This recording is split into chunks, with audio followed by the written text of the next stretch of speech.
Nagsisimula yung araw ko ng maaga. So ang ginagawa ko rito, ako naka-assign sa pag-aalaga ng mga bulo.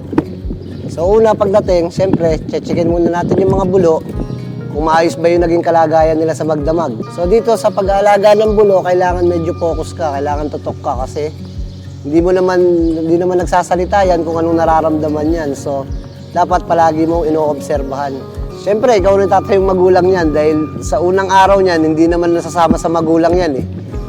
Kami nang kukuha kaagad niyan kasi 0-day winning tayo rito. Kumbaga, iwawalay siya kaagad. So, tayo na lahat ng magtuturo sa bulo. Na uminom, kumain ng solid. So, kailangan focus para kang nag-aalaga ng anak mo. Parang ganon. Ikaw na yung magulang niya. Siyempre, sa pag-aalaga, hindi lang puro pag-aalaga. Siyempre, kailangan may malasakit ka ba sa hayop?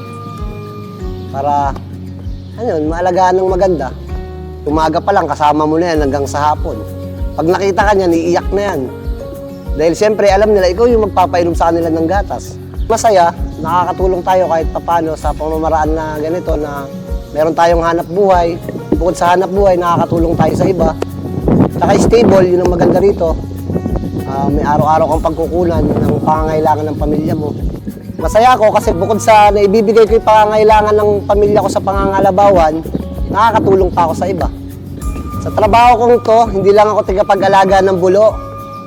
Malaki ang ambag ko sa industriya ng kalabawan.